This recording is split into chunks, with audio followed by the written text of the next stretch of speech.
Hi everyone, this is editor, author, and ghostwriter Aja Dorsey Jackson, and today I want to talk to you about finding time to write your book when you have a day job. So I get a lot of questions about publishing and writing, but this one is always in the top five.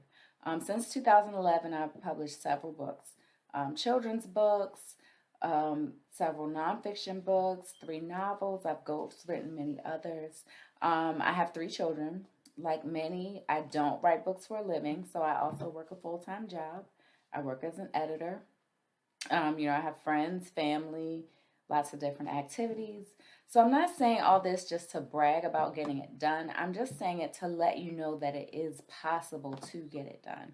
So I wanted to talk to you today just to answer some questions about finding the time and just breaking some of it down into bite sized pieces and sharing some of the ways that I get my writing done. So everyone's process is different.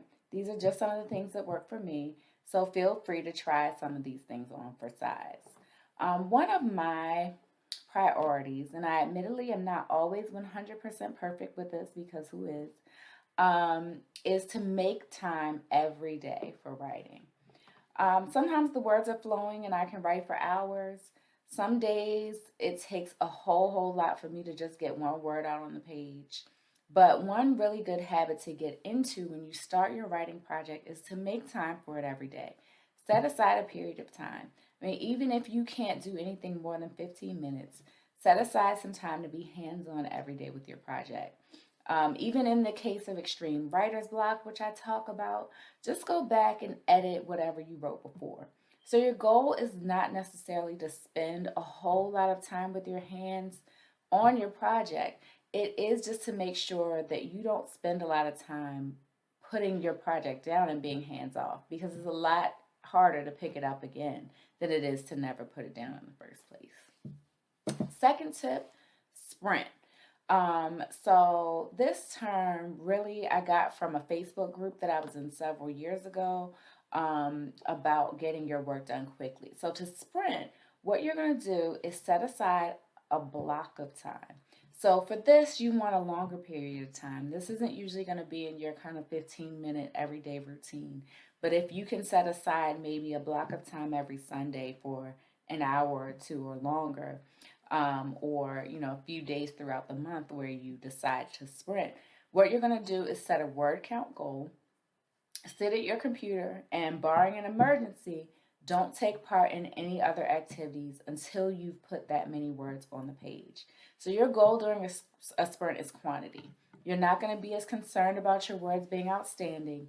You're just trying to get them down on the page. So I've done sprints as short as 500 words and as long as 5,000 words. But the whole method is so you can be really hyper focused for a period of time and working toward your goal. So this can be harder. When you have kids, you might need someone to watch them for a couple of hours, or if they are in school, or you just need to have a period of time where you can minimize distractions because you really want to be able to put your all into sprinting. So it's not something you can do all the time, maybe just once a month even, but it's a good way to get more of your writing out and make use of those blocks of time that you do have. Another thing, write first and edit later. One thing I encourage authors that I'm coaching to do is just write the first draft and just fight that urge to edit it while you're writing. Too much trying to write and fix what you're writing at the same time can get you stuck in one place and frustrated.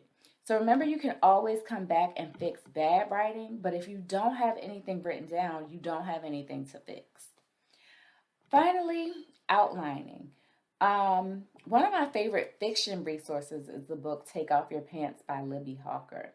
So, in this book, she shows you how to outline your book from beginning to end and make the process of getting from point A to point B a whole lot easier. This resource is a lot more for fiction, but even with nonfiction, you really want to spend some time outlining if you don't have a lot of time to write your book or if you want to make the most use of your time.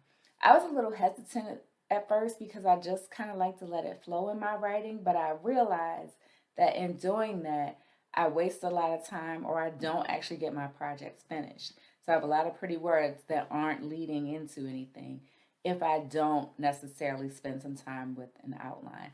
So I encourage you to even if it's just a loose outline, spend some time before you start writing, figuring out what you want to say, um, because that will save you some time and help you to make the most use of your time in writing. So I hope this helps. If you want more from me, please visit me on my website at adriadorseyjackson.com, and I'll talk to you soon.